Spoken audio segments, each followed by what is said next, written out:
Hello, everybody. Welcome to another episode of Money Matters. I'm Lou, and I'm super excited because I have an update. I want to welcome our newest member of the Millionaires Club. So, Troy, this is a big shout out to you. It's been a wonderful pleasure for me to work with you over the last few years, and I'm super excited that you're part of the Millionaires Club. So, good job on doing that. So, before I get into it, just a couple of things. It is 9 months. Okay, we're in October of 2025. Yeah, this month is going by fast as well. We're back in the school year. And so today's episode, we're going to be just quickly tapping into where are you in 9 months? We have 2.5 months left over. Is your money, has it grown as much as you would like in 9 months? Has it worked as hard for you in the 9 months as you have? Okay, so before we get into that, there's two events coming up. One is happening tomorrow. So if you happen to be in the Vancouver area, this would be a great event for you to come to. All right, so let's bring this up. So this one, I'm not quite sure what happened to this, but there's the accountability coaching session tomorrow, followed by um, an actual educational segment about wealth growing. And so this is tomorrow at the Brewing August. Okay, so in Vancouver. So if you're in town for that, sign up for this event. You sign up for one, you get the second event for free.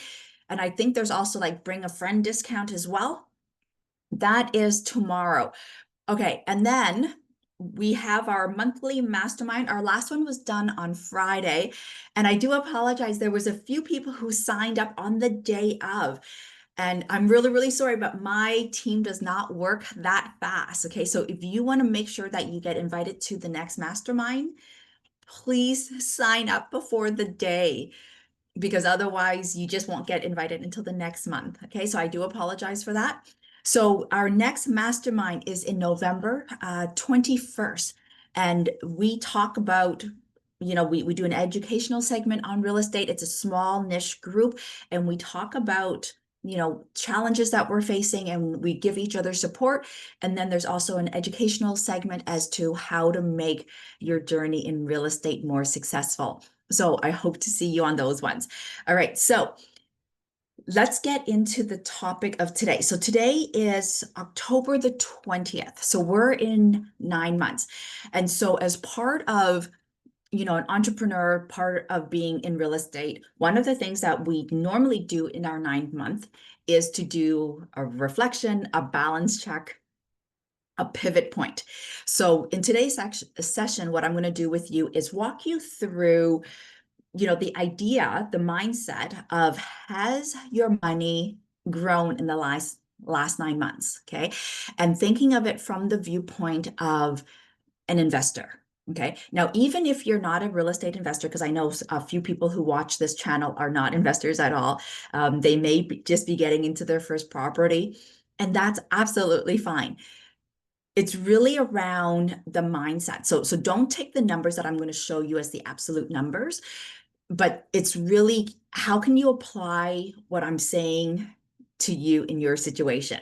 Okay, because not all the numbers will be relevant, but the general idea will apply to everyone. Okay, so let me bring up the Excel sheet and let's get into it. So 9 month is a we normally do these reviews at 3 months, 6 months, and 9 months as a way to gauge where we are and make pivots. Like, are we on track? Okay. So the thing at this time of the year, we still have 2.5 months. It's not too late to make adjustments if you need to. Okay. So the idea here is, let's just say, you've been working, whether it's in real estate, investing, a 9 to 5, it doesn't really matter.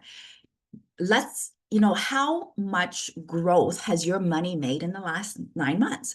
Has your money been working just as hard as you have? Whether, like, it doesn't matter what you do during your day, right? We're all making money in some way. So has your money grown? Okay. Have you saved enough? Has it made as much return for you as you would like, as much effort and blood sweat that you're spending in your 9 months? Okay, so let's go through this. So let's just say you start off in January. This is on here months that we're calculating out here. So I'm talking just like a 12-month time frame here. So let's just say you start off with $10,000 and every single month you're going to put in $500. Okay.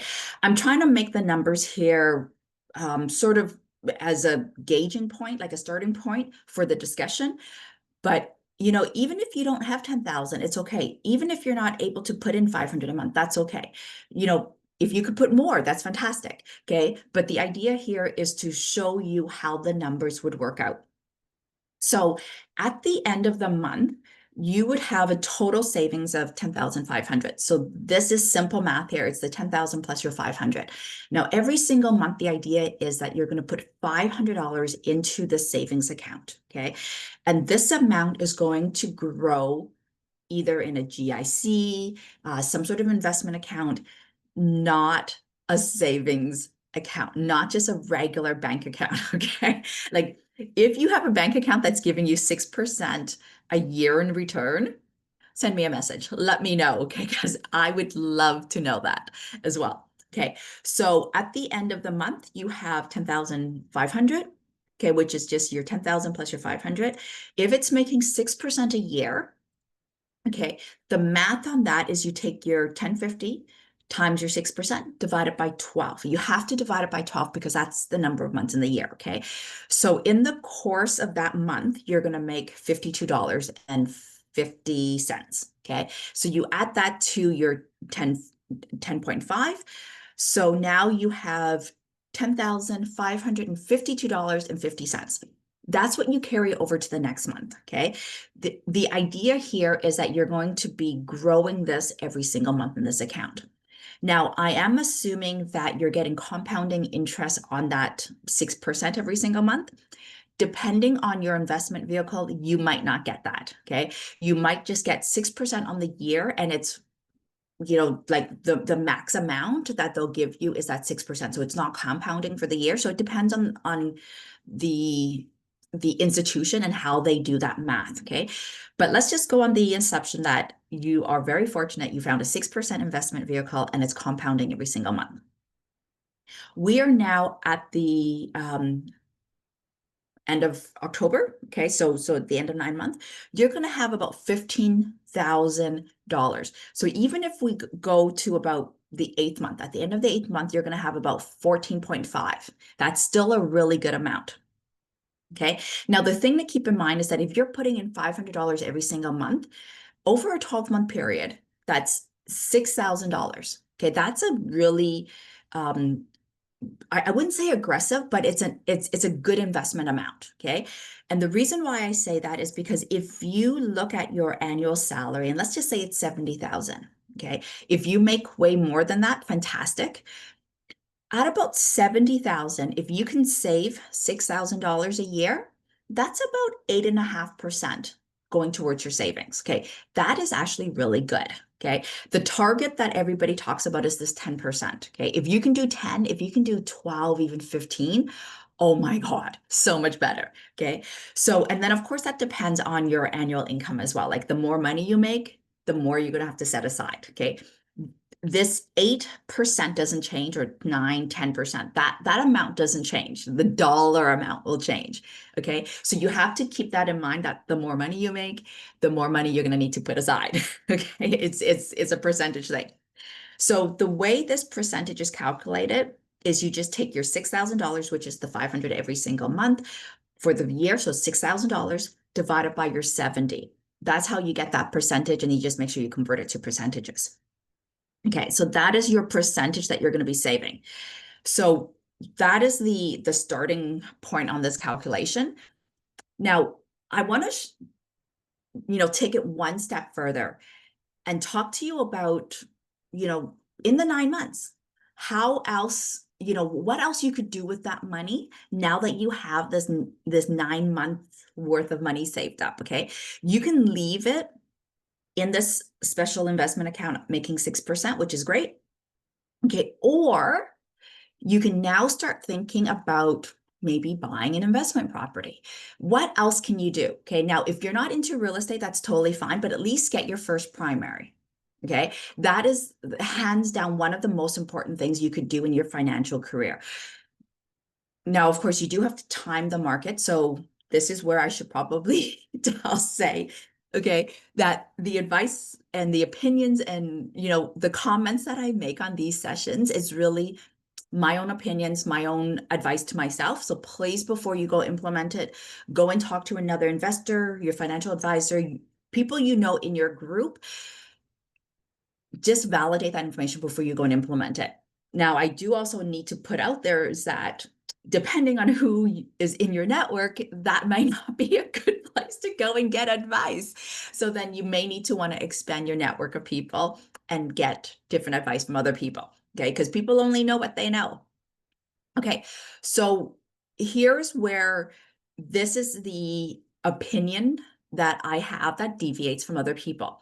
Once you have a good chunk of money saved up, whether it's 15,000, 25,000, like it doesn't matter, but once you have a good chunk of money saved up, start looking at buying your primary. And if you can, look at buying multiple investment properties. If you don't like real estate, that's fine. Don't do real estate, but do something else that gives you more than 6%. Okay. The other thing is do another investment vehicle that allows you to leverage. Now, leveraging is a massive understanding, like it's a huge concept in money management and especially in real estate. So that's where the connection is there. If you can leverage, hell yeah, hands down, do it if you can leverage. Okay, now here's the thing.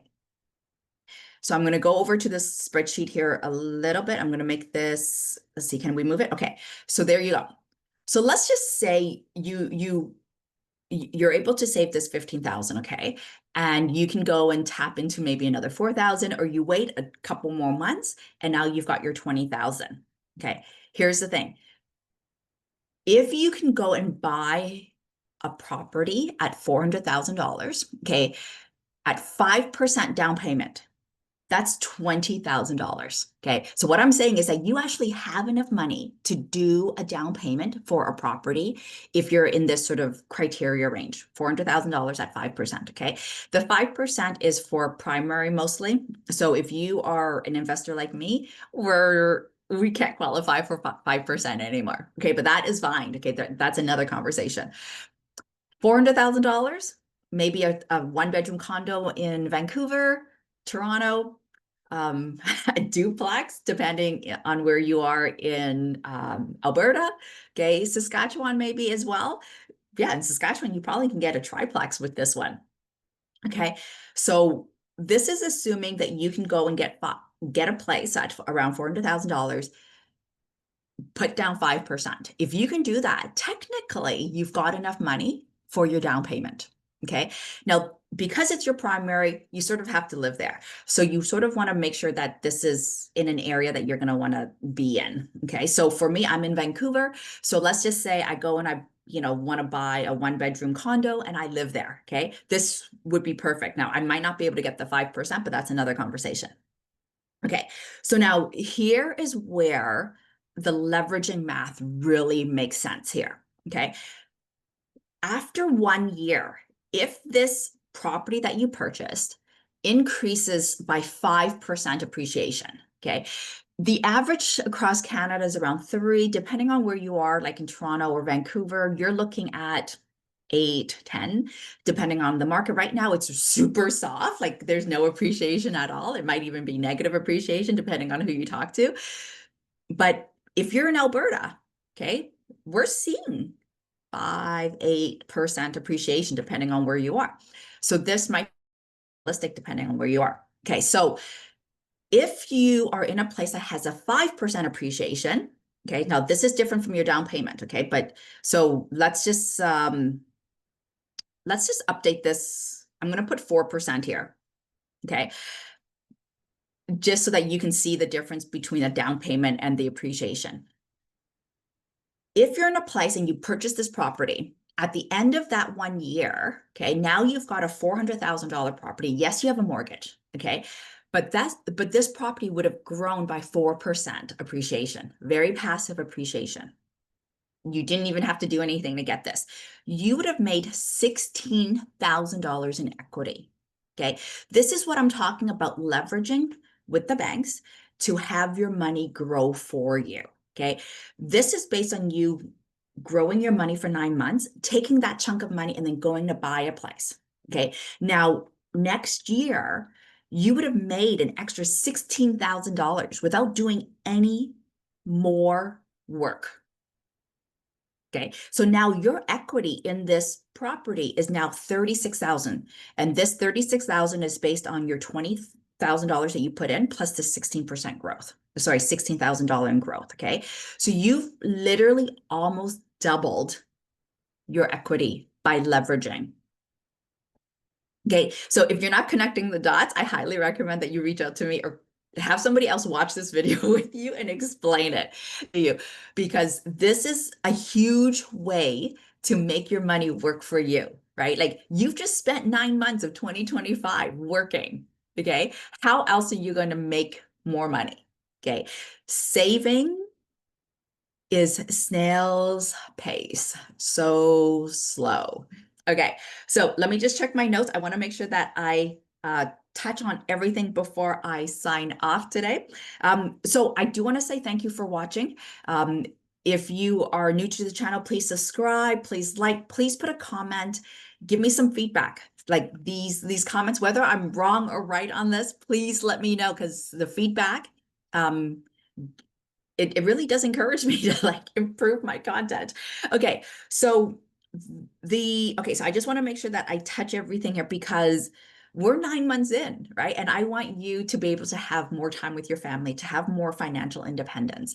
And so part of really saying thank you is because if you've watched this video up until now, if you implement from this video, you're going to have that financial independence at some point. Okay, so the equity growth, okay, that we're talking about here, it's not enough just to leave it in a savings account and making whatever percentage. Like this 6% is unheard of, really. So, if you can get 6, that's fantastic. But usually banks are giving you maybe 2, GIC, maybe 4%. Okay, and then you're locking it in. Okay. So the other thing is, yeah, don't get caught up on the 10,000 or the 400,000 or the 5% down payment. It doesn't matter if it's your primary or your multiple family, multiple property investments that you're making. It doesn't even matter if it's real estate that you want to get into.